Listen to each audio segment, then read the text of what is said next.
Everyone, welcome to AEC plus powered by advance engineering classes. Dear student, अभी हम discuss करने वाले हैं मॉडर्न हिस्ट्री के कुछ क्वेश्चंस। चलिए देखते हैं कौन कौन से क्वेश्चन आज हम डिस्कस करने वाले हैं। मॉडर्न हिस्ट्री एक जरूरी सेगमेंट है जो हमारे एग्जाम में पूछा जाता है। Who among the following had started Mitra Mela association? Mitra Mela association 19th century के लास्ट में इसको फाउंड किया गया था नासिक से। नासिक में मित्र मेला को 1899 में बनाया था बीडी सावरकर ने। बीडी सावरकर ने इसको फाउंड किया था और इसकी प्रेरणा इन्होंने ली थी, इंस्पिरेशन, इटली में मैजनी के द्वारा एक ऐसा ही यंग लोगों का एक वो बनाया गया समूह जिसका नाम था यंग इटली। तो it's inspiration was young Italy, जो मैजनी के द्वारा बनाई गई थी, मैजनी के द्वारा। तो मैजनी के यंग इटली की तर्ज पर 1899 में बीडी सावरकर ने नासिक से मित्र मेला शुरू किया था, जिसका उद्देश्य था ब्रिटिश सरकार की नीतियों के विरुद्ध एक सशक्त राष्ट्र का निर्माण करना। Who among the following viceroy of India in whose time Indian Penal Code, Civil Procedure Code and Criminal Code were passed? देखिए, इंडिया में जो गवर्नर जनरल आए थे उनमें 1858 से पहले जो गवर्नर जनरल थे उनको हम लोग कहते थे भारत के गवर्नर जनरल, और 1858 के बाद जो गवर्नर जनरल आए थे उनको हम लोग कहते थे वाइसरॉय। तो ये पहला वाइसरॉय था लॉर्ड कैनिंग। कैनिंग के टाइम ही पहला वाइसरॉय बना था वो, और 1856 से तो वो इंडियन गवर्नर जनरल था, 1858 में वो वाइसरॉय हो गया, और उसके बाद उसका जो पीरियड है वो 1862 तक रहा। 1862 तक रहा। 1860 में इंडिया में बहुत सारे कानून पास हुए।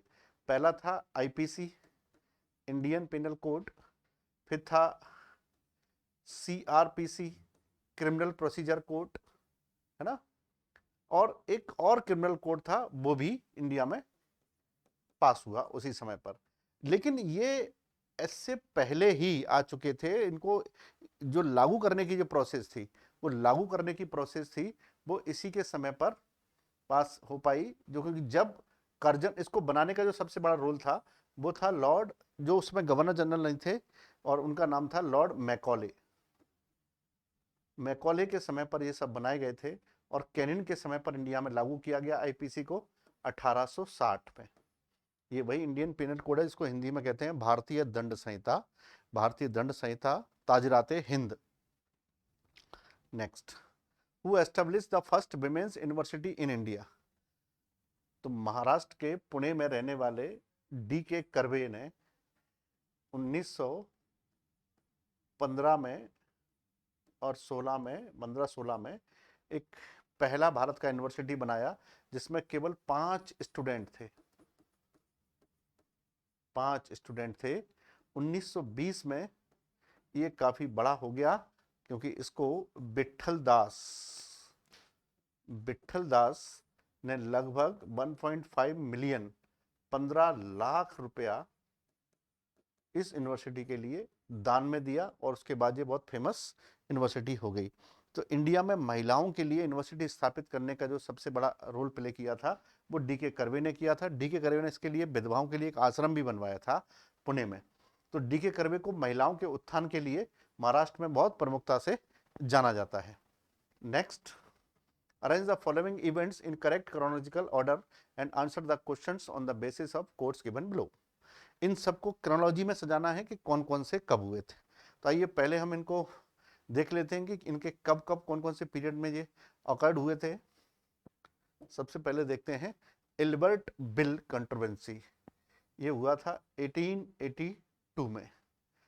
First Delhi Darbar 1877, the queen's proclamation 1876, first factory act 1881। तो अगर इस सीरीज में हम लोग लगाएंगे तो सबसे पहले इसमें आएगा द क्वींस प्रोक्लेमेशन। भारत महारानी ने भारत की जनता को अपनी महारानी अपनी प्रजा घोषित कर दिया था। ये हुआ था, थर्ड वन पहले आएगा और उसके बाद आएगा 2, 3 2, 3 2, उसके बाद आएगा 4 और उसके बाद आएगा 1, 3 2 4 1। तुम्हारा करेक्ट आंसर होगा 3 2 4 1। Okay, this is the correct. मैंने सबके डेट भी लिखे हैं, उनको आप याद भी रखेंगे। Next, Who of the following termed the revolt of 1857 as a Indian War of Independence for the first time? 1857 को राष्ट्र स्वतंत्रता का विद्रोह, स्वाधीनता का विद्रोह सबसे पहले किसने घोषित किया? ये हमको पता होना चाहिए। इसको एक ही व्यक्ति थे जिन्होंने स्वतंत्रता संग्राम माना था, तो वीर सावरकर, वीर विनायक दामोदर सावरकर। इनको कॉमनली वीर सावरकर के नाम से जाना जाता है, वीर सावरकर के नाम से जाना जाता है।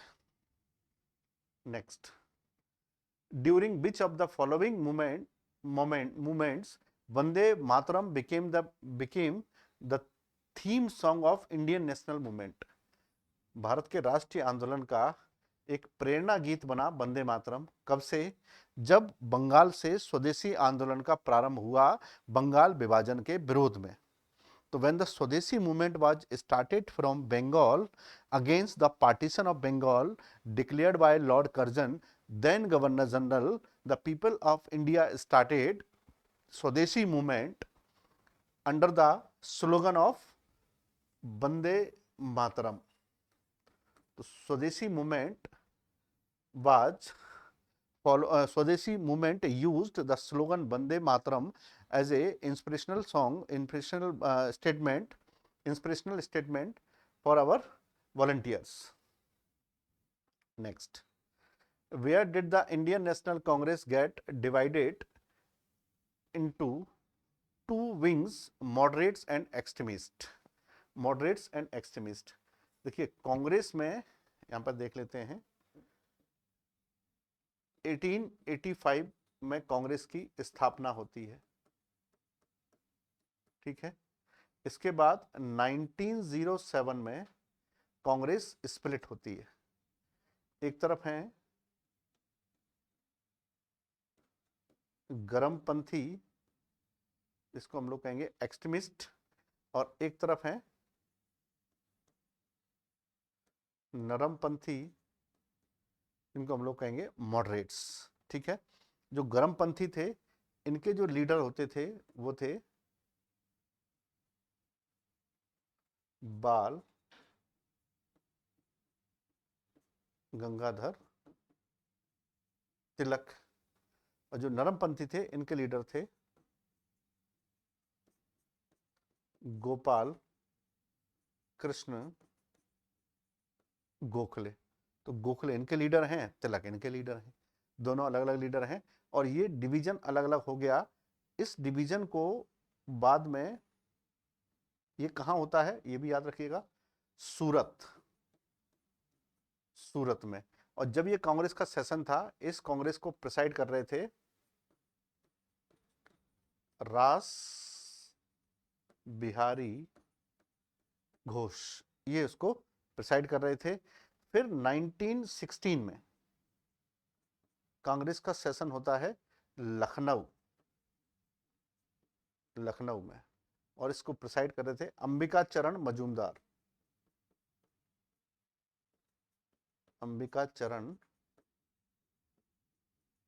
मजूमदार। वहां पर ये कांग्रेस दोनों एक साथ फिर से मिल गए, और यहां पर बड़ा रोल प्ले किया था एनी बेसेंट ने। एनी बेसेंट ने 1916 में और तिलक ने कांग्रेस के दोनों ही लोगों को आपस में फिर से मिला दिया और कांग्रेस फिर से पावरफुल हो गई। इसका सही आंसर होगा सूरत सेशन ऑफ 1907 प्रिसाइडेड बाय रास Bihari Ghosh, Ghosh. Next, which of the act wrote an epitaph on the grave of East India Company? इनमें से किस एक्ट ने ईस्ट इंडिया कंपनी को भारत से औपचारिक रूप से समाप्त कर दिया, विदा कर दिया उसको यहां से? तो वो एक्ट था 1858 का एक्ट, 1858 का एक्ट। ऐसे ही कुछ एक्ट हैं जिनको हमको थोड़ा सा हाईलाइट में याद रखना है। पहला है 1773 का रेगुलेटिंग, ठीक।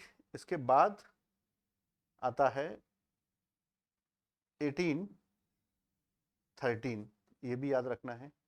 फिर है 1833, इसके बाद है 1892, और इसके बाद है 1909, देन 1919 और 1935। ये कुछ एक्ट पास हुए थे। इसके बीच में भी बहुत सारे एक्ट पास हुए थे, लेकिन मेजर जो एडिशन थे मैं आपको बता दूं। रेगुलेटिंग एक्ट में पहली बार गवर्नर जनरल बनाया गया, गवर्नर जनरल की घोषणा ये पहली बार हुई, ठीक है। 1813 में कंपनी जो थी ईस्ट इंडिया कंपनी, कंपनी का एकाधिकार खत्म कर दिया गया, मोनोपोली कंपनी का नहीं रहा और भी कंपनियां यहां पर ट्रेड कर सकती थी। 1833 में भारत का गवर्नर जनरल की पोस्ट बनाई गई। 1892 में अप्रत्यक्ष इनडायरेक्ट अप्रत्यक्ष चुनाव की व्यवस्था की गई ताकि गवर्नर जनरल की परिषद में सदस्यों को नियुक्त किया जा सके। 1909 में लॉन्च किया गया सेपरेट इलेक्टोरेट सिस्टम, जिसको कहते थे सेपरेट इलेक्टोरेट, पृथक निर्वाचन क्षेत्र, पृथक निर्वाचन व्यवस्था। और 1919 में आया प्रांतों में द्वैत शासन, और 1935 में आया केंद्र में द्वैत शासन, केंद्र में द्वैत शासन, ठीक। तो ये एक्ट कुछ याद रखने हैं जो हमारे एग्जाम में पूछे जाते हैं। 1858 के अधिनियम के बाद ये घोषणा कर दी गई कि भारत में कंपनी का शासन नहीं होगा, भारत में ब्रिटिश क्राउन का शासन होगा। जो कंपनी का गवर्नर जनरल था उसका नाम बदल के भारत में वायसराय कर दिया गया। Who had chaired the Indian education commission इन 1882? भारत में शिक्षा संबंधी सुधार मैकाले के द्वारा प्रारंभ किए गए, लेकिन उस जो वुड डिस्पैच आया था भारत में 1854 में, ये सबसे पहले डलहौजी के शासनकाल में आया था। वुड डिस्पैच चार्ल्स वुड ने भेजा था, वुड डिस्पैच 1854। इसकी जांच करने के लिए बुलाया गया था हंटर कमीशन, और उस हंटर कमीशन को ही 1882 में फॉर्म किया गया था। हंटर कमीशन इन 1882। तो इसका सही आंसर होगा इसका ए। ये आंसर नहीं होगा, मैकोले के टाइम पर तो शिक्षा आया था, तो सही आंसर होगा Hunter. Next, who compared Curzon's administration in India to that of Aurangzeb?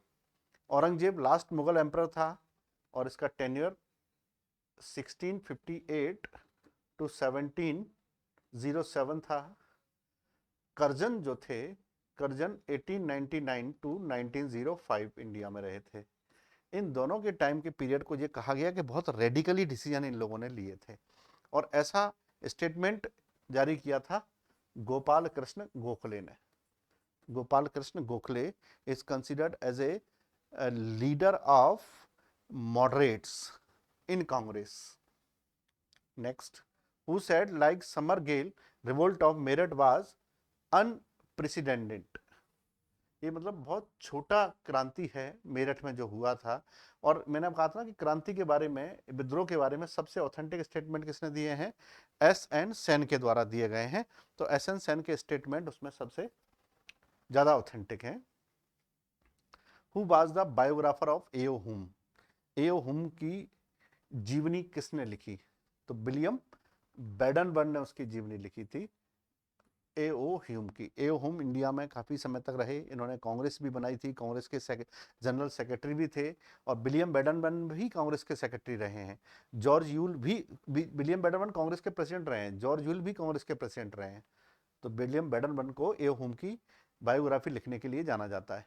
In which of the following place Hindu Mahasabha was for the first time organise in 1915? देखिए, मदन मोहन मालवीय, मदन मोहन मालवीय के प्रयासों से हरिद्वार में सबसे पहले, हरिद्वार में 1915 में सबसे पहले ये बुलाई गई Hindu Mahasabha, Haridwar. Next, arrange the following in chronological order. Surat split कब हुआ? देखिए, अभी अभी हम लोगों ने डिस्कस किया था इसको। तो Surat split was in 1907, partition of Bengal was in 1905 and foundation of Muslim league was 1906। तो ये उसका क्रोनोलॉजिकल ऑर्डर है। अब आप देखिए इसमें कौन सा पहले होता है, partition of Bengal, then foundation of Muslim League, then Surat split. तो क्या होगा, 231, 231, दिस इज द करेक्ट। अगर आपको हिस्ट्री में इंसिडेंट की डेट थोड़ी सी याद है तो क्रोनोलॉजिकल ऑर्डर को सेट करने में आप आसानी से देख सकते हैं। इसमें अगर 3 में से 2 की भी डेट याद है, 2 के बारे में आपको पता है, तो फिर आप एलिमिनेशन से निकाल सकते हैं।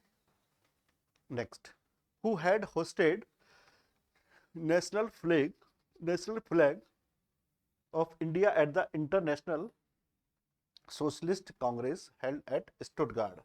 तो स्टुटगार्ड आप समझते हैं जर्मनी में है, स्टुटगार्ड जर्मनी, ठीक है। इस जर्मनी में मैडम भीकाजी कामा ने 1907 में वहां पर सोशलिस्ट की जो इंटरनेशनल कांग्रेस बुलाई गई थी उसमें गई थी।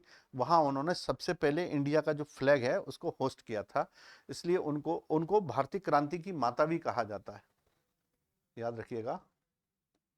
मैडम भीकाजी कामा को मदर ऑफ रेवोल्यूशन भी कहा जाता है।